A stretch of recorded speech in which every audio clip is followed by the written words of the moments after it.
What's up guys? In this video, I'll be talking about how to get to Champion League in Arena in Season 3. At the start of every new season, Epic resets the arena points back down to 0, which means everyone is left grinding for their points back. Of course, this season is different than others because we have a brand new loot pool and a new map style amongst many other changes that will be discussed in this video.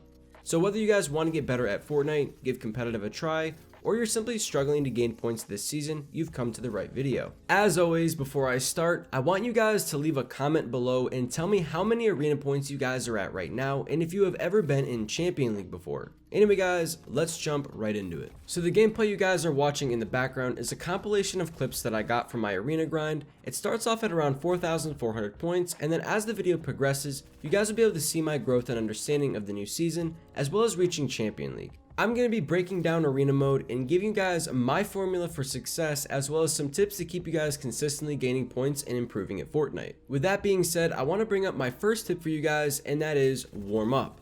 Warming up is very important because you don't want to be half asleep in arena mode. In pubs where you have players that are just playing for the fun of the game, you can be half asleep and really not warmed up at all and still do good. There's a huge difference between missing edits in arena and missing edits in public matches. Missing edits in arena, messing up your builds, and being inaccurate with your weapons will get you killed 100% of the time in arena and will drain your points very quickly. Warming up in game should come second, but I really recommend creating your own remedy and warm up routine outside of the game as well. For example, before I hop on for the first time in the day, I always drink water and eat a meal before, so I'm not thirsty or hungry, and then once I'm on, I jump right into creative and start free building, editing, and then I hop into an aim trainer in creative that I like to use to warm up my aim. Sometimes if I'm really feeling off, I'll jump into a public match and try to play it for the win, just to warm up my mental game. You guys should really take arena seriously, because if you are struggling to gain points, it's time to take a serious look at what you're doing wrong and what you can do better. My second tip for you guys is create a strategy and enhance your loadout. I've watched many other videos on YouTube that all say that having the same loadout every game is how you guys will be more successful in fights and get you more kills. This is true in some ways, but very false in others, and I strongly recommend that you guys take my advice on this one. What I mean by enhancing your loadout is practicing with every weapon in the current loot pool and being strong with all of them. You guys do want to have a consistent loadout, but usually this is referring to the basic weapons and consumables that you find around the map. For example, every game I consistently carry an assault rifle, a shotgun, an SMG, and 2 forms of heals. My preference is minis and big pots, or minis and chug splashes, and an automatic assault rifle such as the Scar, with a charged shotgun and a green or above rarity submachine gun. But unless I have a successful offspawn consistently, not every game will I have weapons of the same rarity. With this being said, I strongly recommend that you guys practice in public matches with the guns you don't like, or with the guns that are your weakness. This way, you guys can still get practice in-game without damaging your arena points. In tournaments, pro players can adapt to whatever is thrown at them. And one of the reasons why is because they've enhanced their inventory by being good with all weapons in the game. Another reason that pro players are so consistent and place high in tournaments and gain arena points very quickly is because they have a strategy from the start of the game to the end of the game and they never break cycle. A lot of you guys would get frustrated or bored with arena mode and end up breaking your strategy by rushing too much or looking specifically for kills and W-keying and end up playing your fights horribly. Arena mode is not meant to be fun unless you're gaining points, and most of the time the only way to gain points is by following simple boring strategies every single game. My strategy and formula for success in arena is landing frenzy farm, gathering up materials and loot, and then heading towards center zone. Sometimes I'll venture out towards the outskirts of the zone, but I always like to be near the center of the zone so that rotating is easier. As the circle closes in, you'll be around other players more, and you don't ever want to be caught outside of the zone in arena mode. There are those players that still storm fight without rotating and are so desperate for that one kill and will hold you from 50 meters away with their assault rifles despite having to rotate. Another ingredient to my formula is taking my game zone by zone. I find that taking my game zone by zone keeps me relaxed and focused because I know that the longer I survive, the more points I will gain. It's important that you guys take your time in game and don't rush mid-game fights, and using this method I find helps me overall. Keep in mind that the longer you guys survive, the more players you will find since the zones are closed. If you guys like to W-key, this is probably where you'll find the majority of the players to kill, and if you're good at it, you'll be able to pick up a lot of points. My third tip for you guys is create gunfights. At this stage of the game, in Fortnite's history, everyone loves to build. In arena mode, this is no different. But what I found out over the course of the 12 hours I played to get to champs this season, as well as last season when I gained 14,000 arena points, is that the players that love to build the most are the easiest to kill. Players that are dominant are majority of the time going to box fight you and look for shots and create plays that create gunfights.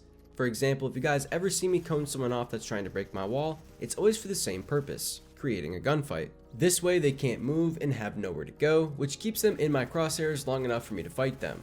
A lot of arena kids love to build away from you and do the same thing over and over again. Sit on high ground, spread their assault rifle or P90, or just drop on top of your head and kill you and then call you a trash can player.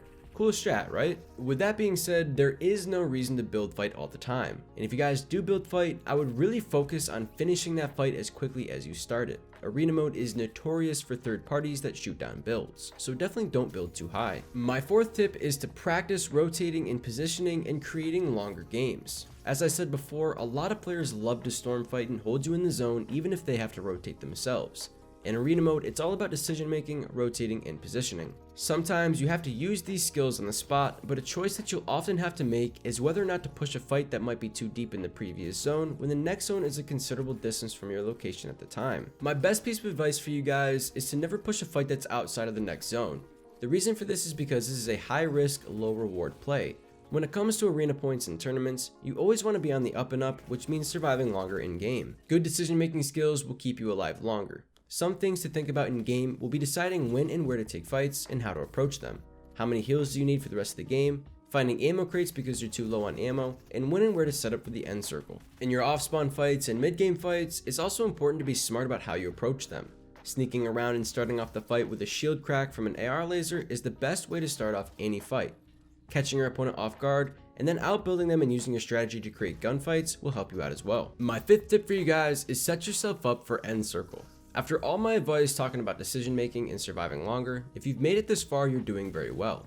At the end, it's hard sometimes to be sure where to set yourself up and possibly even when to set yourself up. Having a successful end circle and even winning the game will reward you with an insane amount of points in tournaments and in arena. How I like to set myself up for end circles is start off by making sure I'm maxed out on all materials and specifically hard mats. Hard mats are brick and metal and are very important in the end circle when you have to stop to reload, heal, or get an idea of where you are in the rotation. They also provide strong support and cover if you want to try and look for shots and beam other players for eliminations. Make sure that you have all the ammo you can find and follow these simple steps. When it comes to rotating in the end circle as a solo player, you want to be first at the next location.